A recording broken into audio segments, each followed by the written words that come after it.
کچھ لوگ یہ کہتے ہیں کہ لفظ اللہ جو ہے یہ اللہ تعالیٰ کا ذاتی نام ہے اور اس کے علاوہ جو باقی نام ہیں اللہ تعالیٰ کے وہ سارے کے سارے صفاتی. نبی علیہ الصلوۃ والسلام نے ام عائشہ رضی اللہ تعالیٰ عنہ سے فرمایا اشعرتی ان اللہ تعالی افتانی فیما فیہ شفاعی.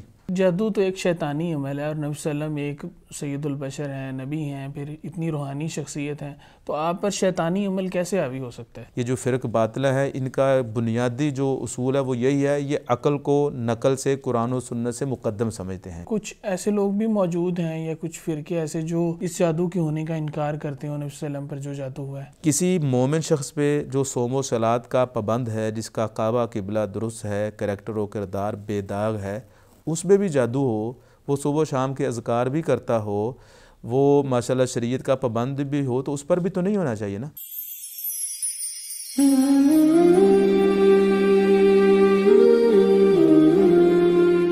بسم اللہ الرحمن الرحیم. السلام علیکم ورحمۃ اللہ وبرکاتہ. ناظرین کرام، آپ دیکھ رہے ہیں پروگرام عقیدہ ہی راہ نجات ہے اور میں ہوں آپ کا میزبان حافظ سعد الرحمان. ناظرین، چونکہ ہمارا یہ پروگرام عقیدہ سے تعلق رکھتا ہے، پچھلے پروگرام نے ہم نے فرق سے متعلق بات کی تھی 2 پروگراموں میں، اس سے پہلے ہماری بات جو ہے وہ اسماء الحسنہ کے متعلق چل رہی تھی. آج بھی ہم پروگرام کا آغاز اللہ تعالیٰ کے نام کے بارے میں ہی کچھ سوال ڈاکٹر صاحب کے سامنے رکھیں گے، اسی سے کریں گے.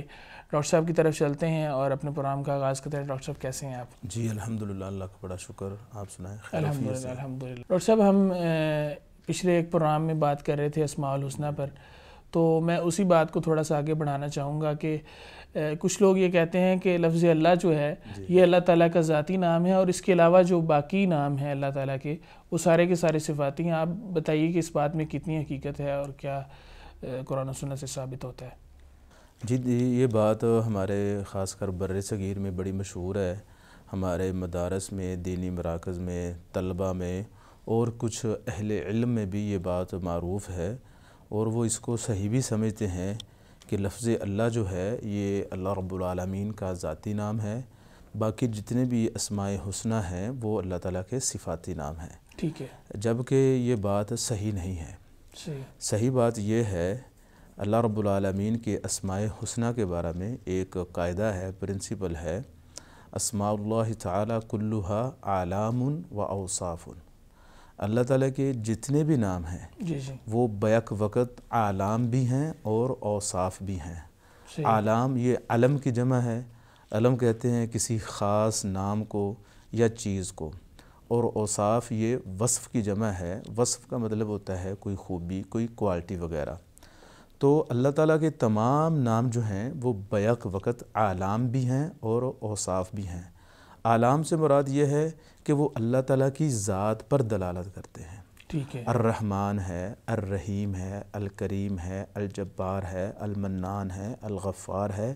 ان تمام ناموں کا مسمى یا مدلول یا جس ذات کے بارے میں یہ خبر دے رہے ہیں وہ ذات باری تعالیٰ ہے، وہ ایک ہی ہے. صحیح. تو اس اعتبار سے یہ سب کے سب نام ذاتی ہیں، اللہ تعالیٰ کی ذات پر دلالت کرتے ہیں. صحیح. ایسے ہی لفظ اللہ ہے، لیکن ان کے اندر موجود جو معانی ہیں، جو اوصاف ہیں، جو خوبیاں ہیں، جو کوالٹیز ہیں وہ الگ الگ ہیں. جو الرحمن کا معنی ہے وہ الرحیم کا نہیں، جو الرحیم کا معنی ہے وہ العلیم کا نہیں، جو العلیم کا معنی ہے وہ اللہ کا نہیں، جو اللہ کا معنی ہے وہ الکریم کا نہیں. تو اس اعتبار سے یہ جو نام ہیں یہ اوصاف ہیں. پہلے اعتبار سے مترادف ہیں کہ سب کے سب اعلام ہیں، ایک ہی ذات پر دلالت کرتے ہیں. اس اعتبار سے سب ایک دوسرے کے مترادف ہیں کہ سب ایک ہی ذات پر دلالت کرتے ہیں. ٹھیک ہے. لیکن دوسرے اعتبار سے یہ متباین ہے کہ ہر نام کا، ہر لفظ کا معنی دوسرے سے مختلف ہے. تو اسماء اللہ تعالیٰ کلھا اعلام و اوصاف. اللہ تعالیٰ کے جتنے بھی نام ہیں بیک وقت وہ اعلام ہیں، ذاتی ہیں، اور اوصاف ہیں، صفاتی بھی ہیں. یہ کہنا کہ لفظ اللہ اللہ تعالیٰ کا ذاتی نام ہے، باقی اسماء صفاتی نام ہے، یہ بات درست نہیں ہے. دیکھیں، یہ نا مخلوق میں ہوتا ہے کہ مخلوق کا نام رکھ دیا جاتا ہے، کوئی لفظ لے کر مناسب سا اس کے پیرنٹس یا اس کے ریلیٹیوز میں سے کوئی اس کا نام رکھ دیتا ہے. ٹھیک ہے. تو بسا اوقات اس نام کا جو بندہ ہوتا ہے اس کی شخصیت میں وہ معنی ہوتا ہے، بسا اوقات نہیں ہوتا۔ مثال کے طور پر ہمارے ہاں اردو میں یہ ضرب المثل بڑی مشہور ہے، پڑھا نہ لکھا نام محمد فاضل۔ نام اس نے محمد فاضل رکھا لیکن وہ بیچارہ ان پڑھ ہوتا ہے، لکھنا پڑھنا اس کو نہیں آتا۔ تو اللہ تعالیٰ کے نام ایسے نہیں ہیں، وہ اسماء حسنہ بنے ہی تب ہیں کہ وہ اپنے الفاظ بناوٹ میں بھی بڑے خوبصورت ہیں اور ان کا جو معنی اور مفہوم ہے وہ بھی اعلیٰ درجے کا ہے۔ اس سے زیادہ اچھا کسی کا نام ہو ہی نہیں سکتا۔ اچھا ہونا تو دور کی بات ہے، اللہ تعالیٰ کے ناموں کے برابر بھی کسی کا نام نہیں ہو سکتا۔ تو اس لیے اللہ تعالیٰ کے جتنے بھی نام ہیں بیک وقت ذاتی بھی ہیں، صفاتی بھی ہیں۔ البتہ ہم یہ کہہ سکتے ہیں کہ لفظ اللہ جو ہے یہ ذات باری تعالیٰ کا سب سے مشہور نام ہے، سب سے فیمس نام ہے، سب سے بڑا نام ہے، تمام اسماء حسنہ کا جامع ہے، تمام اسماء حسنہ کا خلاصہ اس کے اندر موجود ہے۔ یا آپ یوں بھی کہہ سکتے ہیں کہ تمام اسماء حسنہ کی اضافت اس کی طرف ہوتی ہے۔ مثال کے طور پر ہم کہتے ہیں العلیم، الکریم، الحلیم، المنان، یہ سب اللہ تعالیٰ کے نام ہیں۔ اللہ تعالیٰ کے نام ہیں، تو سب ناموں کو لفظ اللہ کی طرف مضاف کرتے ہیں۔ ہم یہ نہیں کہتے لفظ اللہ یا اللہ علیم کا نام ہے، اللہ کریم کا نام ہے، نہیں، ہم کہتے ہیں الکریم، العلیم، الغفار، المنان، یہ سب اللہ کے نام ہیں۔ تو ان ناموں کی ہم اضافت لفظ اللہ کی طرف کرتے ہیں کیونکہ لفظ اللہ تمام ناموں کا جو ہے وہ مرکز ہے، تمام ناموں کا بڑا نام ہے، تمام کا خلاصہ اس کے اندر ہے۔ لیکن یہ سمجھنا کہ لفظ اللہ ہی اللہ تعالیٰ کا ذاتی نام ہے، باقی صفاتی ہیں، ایسا درست نہیں ہے۔ اللہ تعالیٰ کے جتنے بھی اسماء حسنہ ہیں وہ بیک وقت ذاتی بھی ہیں کہ ذات باری تعالیٰ پر دلالت کرتے ہیں، بیک وقت صفاتی بھی ہیں کہ ہر نام کے اندر ایک ایسی صفت پائی جاتی ہے جو دوسرے کے اندر نہیں ہے۔ اسی وجہ سے اللہ تعالیٰ نے فرمایا وَلِلَّهِ الْأَسْمَاءُ الْحُسْنَى فَادْعُوهُ بِهَا، اللہ تعالیٰ کے بڑے خوبصورت اور پیارے نام ہیں، اللہ کو ان ناموں کے ساتھ پکارو۔ یا غفار اغفرنی، اے بخشنے والے مجھے بخش دے، یا رحمان ارحم علیہ، اے مہربان مجھ پر رحم فرما۔ صحیح ڈاکٹر صاحب، آپ نے جو قاعدہ ذکر کیا ہے کہ یہ سارے کے سارے اللہ تعالیٰ کے اعلام بھی ہیں اور اس طرح صفاتی نام بھی ہیں، ہمارا اس پر عقیدہ ہے، لیکن اگر کوئی جو لوگ اس کا انکار کرتے ہیں وہ پوچھ لیں کہ یہ قاعدہ کس نے وضع کیا ہے، اس کے پیچھے دلیل کیا ہے، تو وہ اگر آپ ذکر یہ بڑا اچھا کویسچن ہے۔ دیکھیں یہ قاعدہ ڈائریکٹ ان الفاظ سے تو قرآن میں یا حدیث میں نہیں ہے، صاف ظاہر ہے اہل علم نے، علماء نے استقراء اور تتبع کر کے قرآن مجید کی آیات کو پڑھ کے، رسالت مآب صلی اللہ علیہ وسلم کے فرامین کو پڑھ کے وہیں سے استنباط کیا ہے، استخراج کیا، وہیں سے یہ قاعدہ نکالا ہے۔ اور جیسا کہ ہم نے مثالیں ذکر کی، یہ بالکل اس کے مطابق ہے کہ جتنے بھی اللہ تعالیٰ کے نام ہیں وہ بیک وقت اعلام بھی ہیں اور اوصاف بھی ہیں۔ کوئی ایسا نام نہیں جو اللہ تعالیٰ کی ذات میں موجود صفت اور خوبی ہے اس پر دلالت نہ کرتا ہو۔ تو لہٰذا یہ گراؤنڈ ریئلٹی ہے، یہ زمینی حقائق کے مطابق قاعدہ ہے، قرآن و سنت کے جو نظریہ دیا گیا ہے مسلمانوں کو اس کے مطابق ہے کہ اللہ تعالیٰ کے جتنے نام ہیں وہ بیک وقت اعلام بھی ہیں اور اوصاف بھی ہیں، بیک وقت ذاتی بھی ہیں اور صفاتی بھی ہیں۔ صحیح ڈاکٹر صاحب، ایک اور جو مسئلہ امت کے اندر پایا جاتا ہے، لوگ اکثر یہ سوال اٹھاتے ہیں کہ جادو کی حقیقت کیا ہے، جادو ہے بھی یا نہیں، تو پھر جو لوگ آگے سے جواب دیتے ہیں وہ کہتے ہیں نبی صلی اللہ علیہ وسلم پر بھی جادو ہوا، تو کیا آپ صلی اللہ علیہ وسلم پر واقعی جادو ہوا یا نہیں، اس بارے میں ذرا وضاحت فرما دیجیے۔ دیکھیں یہ بڑا سینسٹیو کویسچن ہے، بڑا امپورٹنٹ کویسچن ہے، یہ ہمارے معاشرے میں بڑا کنٹروورشل سا معاملہ ہے۔ جیسا کہ آپ نے بھی ذکر کیا، کچھ لوگ جو ہے جادو کا انکار کرتے ہیں، کچھ لوگ جو ہیں بڑے شد و مد کے ساتھ اس کا اثبات بھی کرتے ہیں، اور حقیقت یہی ہے جادو کا وجود ہے۔ لیکن اس سے پہلے میں یہ بات ذکر کرنا چاہوں گا اپنے ناظرین و سامعین کے لیے کہ یہ بات ہمارے ذہن میں ہونی چاہیے کہ اہل السنہ کے مسلمہ عقائد میں سے ایک یہ عقیدہ ہے کہ رسالت مآب صلی اللہ علیہ وسلم اللہ تعالیٰ کے بندے اور رسول تھے۔ بے شک رسالت مآب صلی اللہ علیہ وسلم اللہ تعالیٰ کے بندے اور رسول تھے۔ اللہ تعالیٰ نے قرآن مجید میں کئی ایک مقامات پر نبی علیہ الصلوۃ والسلام کو اپنا بندہ کہا ہے۔ اللہ تعالیٰ فرماتے ہیں سبحان الذی اسری بعبدہ لیلا من المسجد الحرام اس طرح اللہ تعالیٰ فرماتے ہیں فَأَوْحَى إِلَىٰ عَبْدِهِ مَا أَوْحَى، اسی طرح اللہ تعالیٰ فرماتے ہیں وَأَنَّهُ لَمَّا قَامَ عَبْدُ اللَّهِ، دیگر بہت سی آیات ہیں۔ تو جب رسالت مآب صلی اللہ علیہ وسلم اللہ تعالیٰ کے بندے اور اس کے رسول ہیں، اس کا مطلب یہ ہے کہ جو عام انسانوں کو تکلیفیں یا مصیبتیں یا بس اوقات امراض لاحق ہوتی تھیں، وہ ان میں سے چند ایک نبی علیہ الصلوۃ والسلام کو بھی لاحق ہو سکتی تھیں، اور یقیناً وہ ہوئیں۔ آپ علیہ الصلوۃ والسلام بیمار ہوئے، بس اوقات آپ کو تھکاوٹ لاحق ہوئی، آپ کو پریشانیاں آئیں، دکھ آئے، تکالیف کا سامنا کرنا پڑا۔ بلکہ بڑی واضح مثال ہے جو زبان زد عام ہے، ہر مسلمان سمجھتا ہے۔ رسالت مآب صلی اللہ علیہ وآلہ وسلم جب تبلیغ کے لیے طائف میں گئے تو آپ کو مارا پیٹا گیا، آپ کے پیچھے لوگوں کو لگا دیا گیا۔ اسی طرح اسلام کی دوسری جنگ احد میں رسالت مآب صلی اللہ علیہ وسلم کے دانت مبارک شہید کر دیے گئے۔ تو اس کا مطلب ہے رسالت مآب صلی اللہ علیہ وسلم کے ساتھ بھی وہ امراض، وہ بیماریوں والا، وہ بندوں اور انسانوں والا سلسلہ تھا۔ اگرچہ آپ سید الاولین والآخرین ہیں، اگرچہ آپ امام الانبیاء ہیں، منصب نبوت کے منافی نہیں ہیں کہ آپ کو کوئی بیماری کا یا کسی دکھ تکلیف کا پہنچنا۔ امام ابن قیم رحمہ اللہ، ان کی بڑی مشہور کتاب ہے زاد المعاد، اس میں فرماتے ہیں جادو جو ہے وہ بیماریوں کی ایک قسم ہے۔ جس طرح مختلف بیماریاں ہیں، جادو بھی ایک قسم ہے۔ جس طرح رسالت مآب صلی اللہ علیہ وسلم کو بحیثیت انسان، بشر، عبد دوسری تکالیف آتی تھیں، ایسے ہی آپ پر جادو ہوا۔ اسی طرح امام قاضی عیاض رحمہ اللہ فرماتے ہیں، ان کی بڑی مشہور کتاب ہے الشفاء بتعریف حقوق المصطفیٰ، اس میں بھی انہوں نے اسی چیز کا ذکر کیا کہ جیسے رسالت مآب صلی اللہ علیہ وسلم کو دوسرے امراض، بیماریاں یا پریشانیاں آئیں، ایسے ہی آپ علیہ الصلوۃ والسلام پر جادو بھی ہوا۔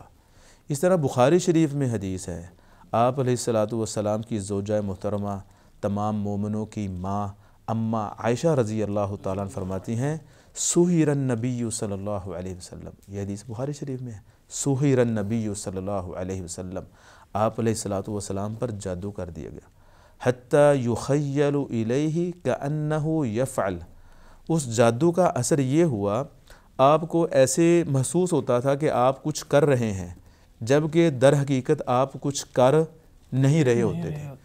پھر وہ فرماتی ہیں حتیٰ ذات یوم دعا، حتیٰ کہ نبی علیہ الصلوۃ والسلام جب اس بیماری میں تھے، آپ نے ایک دن اللہ تعالیٰ سے دعا کی، ودعا، پھر اور دعا کی، ثم قال، پھر نبی علیہ الصلوۃ والسلام نے اما عائشہ رضی اللہ تعالیٰ عنہ سے فرمایا اشعرتی ان اللہ تعالی افتانی فیما فیہ شفاعی، اے عائشہ میں تمہیں وہ بات نہ بتاؤں کہ میرے رب نے مجھے اس جادو نامی بیماری کا جو حل ہے، جو نسخہ کیمیا ہے جس میں میری شفا ہے، وہ مجھے بتا دیا۔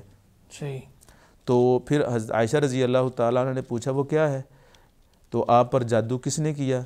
سوالات کیے تو رسالت مآب صلی اللہ علیہ وسلم نے فرمایا میں نے خواب دیکھا، میرے پاس دو فرشتے آئے، ایک میرے سر کی طرف بیٹھ گیا، ایک میرے پاؤں کی طرف بیٹھ گیا، اور یہ حدیث جیسے ہم بتا چکے ہیں بخاری شریف میں موجود ہے۔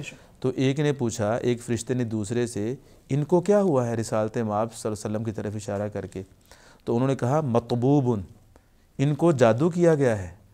پھر اس نے پوچھا من طبہ، کس بد نصیب نے، کس بد بخت نے محسن انسانیت پر جادو کر دی، جو سراپا رحمت ہے، جو شفیع المذنبین ہے، رحمت للعالمین ہے، تو وہ کس بدبخت نے ان پر جادو کیا؟ تو دوسرے نے کہا لبید بن العاصم، لبید بن عاصم الیہودی بدبخت نے رسالت مآب صلی اللہ علیہ وسلم پر دم کیا ہے۔ تو پھر لمبی حدیث ہے، میں مختصراً بتاتا ہوں۔ تو اما عائشہ رضی اللہ تعالیٰ عنہ سے نبی علیہ الصلوۃ والسلام نے گزارش کی کہ جب مجھے بتایا گیا، فرشتوں نے بتایا کہ اس نے ایک کنگھی لے کے، کوم لے کر اور کچھ بال لے کر ان پر جادو کر کے بنی زریق ایک قبیلہ تھا، ان کا ایک باغ تھا، اس کے اندر ایک کنواں تھا، اس کنویں میں وہ کنگھی اور بال دفنائے تھے جادو کر کے، کوئی انتر منتر وغیرہ کچھ شرکیہ خرافات پڑھ کر۔ تو اما عائشہ رضی اللہ تعالیٰ عنہ فرماتی ہیں تو پھر آپ نے کیا اس کو نکال دیا وہاں سے؟ نبی علیہ الصلوۃ والسلام نے فرمایا میں نے چاہا میں اس کو نکال دوں، نکال کے اس کو تلف کر دوں، ضائع کر دوں، لیکن پھر میرے دل کے اندر یہ خدشہ پیدا ہو گیا کہیں میں اس کو نکالوں، اس کی وبا اور بیماری، اس کی نحوست پھیل نہ جائے۔ میں اس کی نحوست کے پھیل جانے سے ڈر گیا، اس وجہ سے پھر بخاری میں ہی آتا ہے دفنت البئر، پھر اس کنویں کو بند کر دیا گیا، دفن کر دیا گیا اس کنویں کو۔ تو یہ بخاری شریف میں حدیث ہے، اس سے پتہ چلتا ہے واقعی رسالت مآب صلی اللہ علیہ وسلم پر جادو ہوا تھا۔ صحیح۔ تو کچھ ایسے لوگ بھی موجود ہیں یا کچھ فرقے ایسے جو اس جادو کے ہونے کا انکار کرتے ہیں نبی صلی اللہ علیہ وسلم پر جو جادو ہوا ہے؟ جی دیکھیں، امت مسلمہ میں یا بالعموم انسانوں میں کچھ لوگ ایسے ہیں جو ویسے ہی جادو کے منکر ہیں، وہ کہتے ہیں جادو نام کی کوئی چیز نہیں ہوتی۔ صحیح، ٹھیک ہے نا۔ البتہ مسلمانوں میں کچھ ایسے لوگ ہیں اہل بدع یا معتزلہ وغیرہ جو کہتے ہیں رسالت مآب صلی اللہ علیہ وسلم پر جادو نہیں ہوا۔ تو جب ہم انہیں کہتے ہیں کہ دیکھو یہ بخاری شریف میں موجود ہے، اما عائشہ رضی اللہ تعالیٰ عنہ فرماتی ہیں اہل السنہ کا یہ مسلمہ عقیدہ ہے، تو پھر وہ عقل کے پیچھے دوڑتے ہیں، رائے زنی سے کام لیتے ہوئے، تقدیم العقلی علی النقل جیسے ہم بات کر چکے ہیں۔ یہ جو فرق باطلہ ہے ان کا بنیادی جو اصول ہے وہ یہی ہے، یہ عقل کو نقل سے، قرآن و سنت سے مقدم سمجھتے ہیں۔ تو جب آپ اپنی عقل کو بڑا سمجھیں گے، قرآن و سنت کو چھوٹا سمجھیں گے، نعوذ باللہ، یہی تو گمراہی کی بنیاد ہے۔ تو وہ کہتے ہیں جی دیکھیں یہ منصب نبوت کے منافی ہے، جو جس انسان پر جادو ہوا ہوتا ہے وہ بس اوقات اپنی عقل کھو بیٹھتا ہے، وہ فہم و فراست سے عاری ہو جاتا ہے، تو وہ اس طرح کی حرکتیں کرتا ہے کہ وہ کوئی بھی اس کو پسند نہیں کرتا، تو یہ نبی کے یا منصب نبوت کے شایان شان نہیں ہے۔ حالانکہ ہم بات کر چکے ہیں ضمناً کہ جو نبی علیہ الصلوۃ والسلام پر جادو ہوا تھا وہ ایسا نہیں تھا، وہ اس حد تک نہیں تھا۔ امام قاضی عیاض رحمہ اللہ فرماتے ہیں، شیخ الاسلام امام ابن تیمیہ رحمہ اللہ، امام ابن حجر رحمہ اللہ، دیگر اہل علم فرماتے ہیں کہ وہ جو جادو ہوا تھا اس کا ظاہری طور پر جو اثر تھا آپ کے بدن پر تھا، آپ کے جسم پر تھا، آپ کے ظاہر پر تھا، لیکن آپ کی فہم و فراست پر، آپ کے دین پر، آپ کے عقیدے اور نظریے پر، خاص کر وحی الہی پر اس کا کوئی اثر نہیں ہوا۔ اور یہ بات تو آپ بھی جانتے ہیں، میں بھی جانتا ہوں، رب تعالیٰ نے قرآن مجید میں ذکر کیا انا نحن نزلنا الذکر وانا لہ لحافظون۔ بے شک اللہ تعالیٰ کہتے ہیں قرآن مجید ذکر کو ہم نے نازل کیا، اللہ نزل احسن الحدیث، اللہ تعالیٰ نے حدیث کو بھی آسمانوں سے وحی کی شکل میں نازل کیا، اللہ تعالیٰ نے قرآن کی بھی اور حدیث کی بھی حفاظت کا ذمہ خود لیا ہوا۔ تو اس لیے قرآن اور وحی تو محفوظ ہے، تو اس لیے وہ جو جادو نبی علیہ الصلوۃ والسلام پر ہوا تھا جس میں کوئی شک نہیں ہے، اس کی جو تاثیر تھی یا اس کی جو لمیٹیشن تھی وہ اتنی زیادہ نہیں تھی کہ نعوذ باللہ ثم نعوذ باللہ کہ وہ کوئی ایسا معاملہ ہو گیا ہو کہ آپ جو ہے وہ اپنی فہم و فراست یا اپنا عقیدہ یا اپنا نظریہ کانسیپٹ وہ قائم نہیں رکھ پائے تھے، ایسا تو قطع نہیں تھا۔ بس کچھ کئی قسم کے خیالات آتے تھے یا آپ کے جو کچھ معاملات تھے ان کے اندر تھوڑا بہت مزاج، انسان کی طبیعت، اس میں چینجنگز آئی تھی، لیکن اس سے زیادہ کچھ نہیں ہوا۔ تو امت مسلمہ میں کچھ لوگ ہیں جیسے میں نے ذکر کیا اہل بدع یا معتزلہ وغیرہ، وہ انکار کرتے ہیں، جبکہ حقیقت یہ ہے کہ نبی علیہ الصلوۃ والسلام پر جادو ہوا اور اہل سنہ کے یہ مسلمہ عقائد میں سے ہیں، وہ مانتے ہیں۔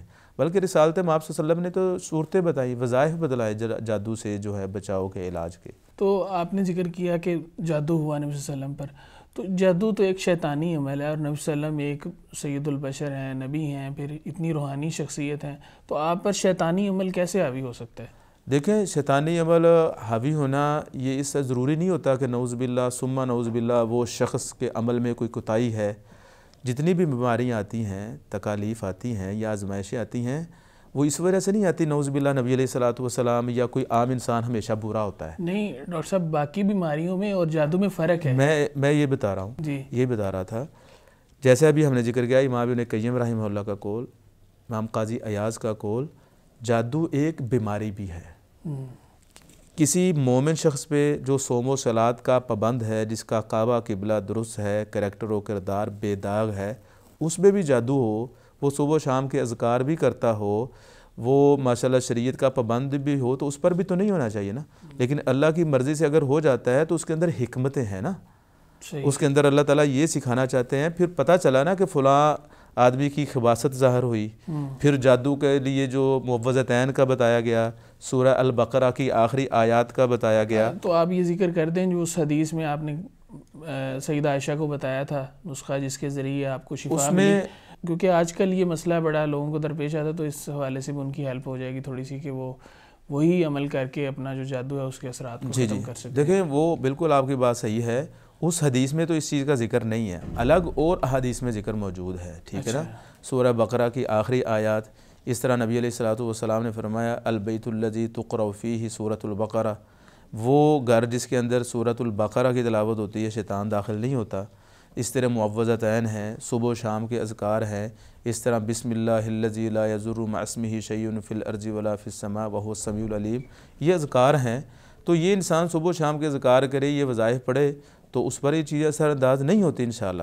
لیکن ہم جو بات کر رہے تھے کہ اگر کوئی شخص یہ کہے کہ جادو تو ایک شیطانی عمل ہے یا ایک ایسی برائی ہے, تو وہ نبی پر کیسے جو ہے یہ برائی جو ہے وہ لگ گئی, یہ فلاں ہے ایسے ہے. تو میں یہ بتانا چاہ رہا تھا اس میں اللہ تعالیٰ کی حکمتیں ہیں, چونکہ لقد کان لکم فی رسول اللہ اسوۃ حسنہ, رسول اکرم صلی اللہ علیہ وسلم کی زندگی ہمارے لیے اسوہ حسنہ ہے ہر اعتبار سے, ٹھیک ہے نا.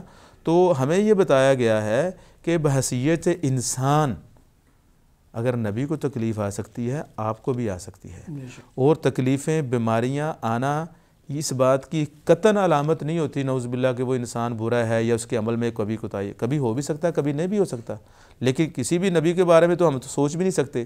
جب نبی کو تکلیفیں آتی ہیں, دیکھیں احد میں آئیں, طائف میں آئیں, آپ کے رشتہ دار فوت ہوئے, دیگر معاملات ہوئے, یہ جتنی بھی تکلیفیں تھیں ان کا مقصد کیا تھا؟ درجات کی بلندی. بلکہ مجھے ایک اور حدیث یاد آئی, ام عائشہ رضی اللہ تعالیٰ نے فرماتی ہیں میں نے جب نبی علیہ الصلوۃ والسلام کو آخری وقت میں دیکھا کہ آپ پہ بے ہوشی طاری ہو رہی ہے, پھر ہوش آ رہا ہے, پھر بے ہوشی طاری ہو رہی ہے, آپ صحابہ کرام کے کندھوں پر ہاتھ رکھ کے سہارا لے کے مسجد میں چل کے جاتے ہیں, گویا کہ آپ کے پاؤں مبارک آپ کے کپڑے نیچے ایک لائن بنا رہے جا رہے ہوتے. وہ کہتے جب میں نے نبی علیہ الصلوۃ والسلام کو ان چیزوں میں دیکھا جو ظاہری طور پر مصائب ہے, اور نبی علیہ الصلوۃ والسلام نے خود بھی فرمایا کہ موت کی سختیاں ہیں, یہ آپ کا فرمان بھی ہے. تو ام عائشہ رضی اللہ تعالیٰ عنہ فرماتی ہیں جب میں نے نبی علیہ الصلوۃ والسلام کو ان معاملات میں دیکھا, اس کے بعد جب کسی کا بھی وفات کا وقت قریب آتا تھا مجھے تعجب نہیں ہوتا تھا. اللہ اکبر. وگرنہ عام لوگ یہی سمجھتے ہیں کہ یہ بیچارہ کینسر کا مریض ہے, یا اس کو شوگر ہے, یا اس کا ایکسیڈنٹ ہو گیا, یا اس کی ٹانگ کٹ گئی, یا اس کو فلاں شاید پتہ نہیں کتنا گناہ گار ہے. نہیں, یہ نہیں ہے, ہمیشہ ایسا نہیں ہوتا. تو اس لیے یہ بیماریاں, یہ تکلیفیں, یہ جادو ٹونا یا اس طرح کی چیزیں, نظر بد وغیرہ, یہ ضروری نہیں ہے یہ جو ہے برائی ہو انسان کے اندر یا کوئی کمی کوتاہی ہو تب آتی ہیں. یہ تو رفعت درجات کے لیے بھی ہے. صحیح. تو اس طرح دوسرے لوگ جو اس کی خدمت کرنے والے ہیں اس پیشنٹ کی, ان کو بھی موقع ملتا ہے, پھر سیکھنے سکھانے کے لیے بھی ہے. اور کتنے لوگوں نے کتنے جو مسائل یا بیماریاں یا جو تکالیف یا جو امراض نبی علیہ الصلوۃ والسلام کو لاحق ہوئے تو صحابہ کرام نے عمل سیکھا, طریقہ کار سیکھا, دین کا پتہ چلا. تو اس لیے یہ کہنا کہ یہ ضروری بات ہے یا کوئی غلط فہمی کا شکار ہو کے سمجھ لے کہ جس کو جادو ہوا ہے یا کوئی بھی ایسا شخص ہے جس کو بیماری لاحق ہوتی ہے اس کے عمل میں ہمیشہ کوتاہی ہوتی ہے یا اس نے کوئی گناہ کیا ہوتا ہے, ایسا نہیں ہے. تو یہ جو جادو رہا آپ صلی اللہ علیہ وسلم پر, یہ کتنا عرصہ رہا, اس کا دورانیہ کیا تھا؟ ہاں, یہ بھی بڑا اہم کویسچن ہے. اس کے بارے میں مختلف روایات ہیں, دو ہی مشہور اور مضبوط روایت ہیں. ایک ہے حضرت زید بن ارقم رضی اللہ تعالیٰ عنہ کی حدیث, اس میں آتا ہے سحر النبی صلی اللہ علیہ وسلم رجل من الیہود. وہ کہتے ہیں یہودیوں میں سے ایک آدمی نے, لبید بن عاصم جس کا نام ہم ذکر کر چکے ہیں, اس بدبخت نے رسالت مآب صلی اللہ علیہ وسلم پر جادو کیا. فاشتقا لذالک ایاما, تو اس کی وجہ سے نبی علیہ الصلوۃ والسلام کچھ دن, ایام کے لفظ بول رہے ہیں, ایام آپ جانتے ہیں یوم کی جمع ہے, اب کتنے دن یہ وضاحت نہیں ہے اس میں. یہ حدیث تو صحیح ہے لیکن اس کے کتنے دن ہے تعیین ذکر نہیں ہے. اس طرح امام ابن حجر رحمہ اللہ نے فتح الباری میں ابو زمرہ کی ایک روایت میں ذکر کیا ہے کہ نبی علیہ الصلوۃ والسلام کو 40 دن تک جادو رہا. لیکن یہ تو حدیث نہیں ہے, یہ صرف قول ہے. پہلے جو تھی ایام والی وہ حدیث ہے حضرت زید بن ارقم رضی اللہ تعالیٰ عنہ سے. البتہ اما عائشہ رضی اللہ تعالیٰ عنہ سے ایک صحیح حدیث مروی ہے, وہ کہتی ہیں لبس النبی صلی اللہ علیہ وسلم فی السحر 6 اشہر، تقریباً 6 مہینے تک نبی علیہ الصلوۃ والسلام جادو کی کیفیت میں رہے، اور یہ حدیث بھی صحیح ہے۔ تو پھر اہل علم نے بتایا کہ اس کا مطلب یہ ہے کہ کچھ روایات میں کچھ دنوں کا ذکر ہے، کچھ میں 40 دن کا ذکر ہے، اگرچہ وہ قول ہے، وہ کوئی حدیث نہیں ہے، اور اس حدیث میں جو ہے وہ 6 مہینے کا ذکر ہے۔ تو اس کا مطلب ہے کہ ٹوٹل مدت 6 مہینے تھی، پھر جب اس جادو کی شدت ہوئی وہ تقریباً 40 دن کا یا کچھ دنوں کا دورانیہ تھا۔ صحیح۔ تو یہ اتنے دن تک جو ہے یہ معاملہ رہا۔ ایک عام انسان جو ہے اس پر جب جادو ہوتا ہے تو اس کی ذہنی کیفیت جو ہے وہ بدل جاتی ہے، اس کی حرکات و سکنات پر بھی اثر ہوتا ہے۔ تو نبی صلی اللہ علیہ وسلم پر جب جادو ہوا تو چونکہ آپ پر وحی اترتی ہے تو یہ بہت ایک جو ہے ایک سمجھ لیں اہم معاملہ ہے، تو کیا اس پر بھی اثر انداز ہوا یہ جادو جو تھا، یہ جادو والا معاملہ؟ جیسے ہم نے ابھی ذکر کیا کہ وحی پر اثر انداز نہیں ہوا۔ اچھا۔ دیکھیں نبی علیہ الصلوۃ والسلام جو تھے وہ اللہ تعالیٰ کی طرف سے ایک نمائندہ تھے اپنی قوم کے لیے۔ نعوذ باللہ ثم نعوذ باللہ اگر وحی کے اندر ہی امیزش ہو جائے تو پھر باقی کیا بچا؟ اب تا قیامت کوئی اور نبی کوئی اور دین تو آنا نہیں ہے۔ یہی ہے، اور پہلے بھی ہم یہ ضمناً ذکر کر چکے ہیں کہ رسالت مآب صلی اللہ علیہ وسلم پر جو جادو ہوا یقیناً ہوا، اس کا جو اثر تھا وہ آپ کے جسم پر، آپ کے باڈی پارٹس پر، آپ کے ظاہر پر ہوا، لیکن اس کا اثر آپ کے دل پر یا آپ کی عقل اور فہم و فراست پر، آپ کے عقیدہ اور نظریہ پر ایسا کچھ نہیں ہوا۔ اس کی مثالیں حضرت عائشہ رضی اللہ تعالیٰ نے مثال دے کے سمجھایا کہ حتیٰ یخیل الیہ کأنہ یفعل، جب وہ جادو ہوا اس کی کیفیت یہ تھی آپ کو یہ خیال آتا تھا کہ میں کچھ کر رہا ہوں، وہو ما یفعل، اور وہ حقیقت میں کچھ کر نہیں رہے ہوتے تھے، صرف خیال آتا تھا۔ اسی طرح کچھ جسمانی معاملات ہوتے تھے تو لیکن وہ مزاج، وہ تبدیلی مزاج کے اندر آ جاتی تھی، اتنا سا تھا، اس سے زیادہ کوئی عمل دخل نہیں تھا۔ ہاں عام انسان میں جو جادو ہوتا ہے اس کی کیفیت یا تاثیر زیادہ بھی ہو سکتی ہے، کم بھی ہو سکتی ہے، لیکن جو نبی علیہ الصلوۃ والسلام پر جادو ہوا تھا وہ اس کی تاثیر اتنی زیادہ نہیں تھی جتنی عام لوگوں کی ہوتی ہے۔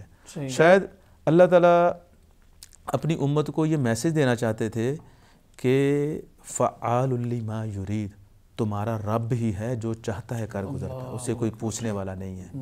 انبیاء بھی ہوں، صلحاء بھی ہوں، شہداء بھی ہوں، وہ تکلیفوں کا شکار ہو جاتے ہیں، وہ مختار کل نہیں ہیں، ان کے پاس کائنات کا اختیار نہیں ہے، ان کو بیماریاں بھی لاحق ہوتی ہیں، تکلیفیں بھی آتی ہیں، آزمائشیں بھی آتے ہیں۔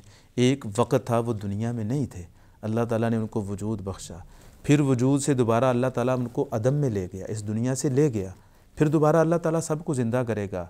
حقیقی جو خالق ہے، اس کائنات کا متصرف ہے، اس کائنات کا مختار کل ہے، وہ صرف اور صرف اللہ تعالیٰ کی ذات ہے۔ شاید اللہ تعالیٰ یہ بتانا چاہتے تھے۔ اس میں بھی ہمارے لیے میسج ہے، حکمت ہے، دانائی ہے کہ جو سید الاولین والآخرین ہیں، جو امام الانبیاء ہیں، جو شفیع المذنبین ہیں، ان کو بھی بیماریاں، ان کو بھی پریشانیاں، مصیبتیں، انہی میں سے ایک جادو ہے، وہ چیزیں ان پر بھی لاحق ہوئیں، تو لہذا پتہ چلا مشکل کشا حقیقت میں صرف ایک اللہ تعالیٰ، حاجت روا صرف ایک اللہ تعالیٰ ہے۔ شاید اللہ تعالیٰ یہ ہمیں بتانا چاہتے ہیں۔ ڈاکٹر صاحب آپ کا بہت شکریہ، آپ نے بڑے اچھے انداز میں جو ہے ایک امت کے اندر پایا جانے والا مسئلہ جو ہے جس کی وضاحت ضروری تھی وہ بڑے اچھے انداز میں آپ نے کھول کر بیان کر دیا، اور انشاءاللہ اس سلسلے کو ہم آگے بھی بڑھائیں گے، اس طرح کے سوالات رکھتے رہیں گے آپ کے سامنے، اور آپ انشاءاللہ آڈینس کے لیے ان کی وضاحت کرتے رہیں گے۔ تو ناظرین کرام، آپ نے دیکھا کہ ہم نے جادو کے بارے میں بات کی، خاص کر نبی صلی اللہ علیہ وسلم پر جو جادو ہوا اس کی کیفیات کیا تھیں، وہ کتنا عرصہ رہا، اور کیا واقعہ ہی جادو پایا جاتا ہے یا نہیں، اس کا رد کرنے والے یا اس کے منکر جو لوگ ہیں وہ ان کے بارے میں بات کی، وہ کون کون سے ہیں۔ انشاءاللہ ہم اس طرح کے مسائل آپ کے سامنے مزید بھی ذکر کرتے رہیں گے۔ آج کے لیے ہمیں اجازت دیجیے، السلام علیکم ورحمۃ اللہ وبرکاتہ۔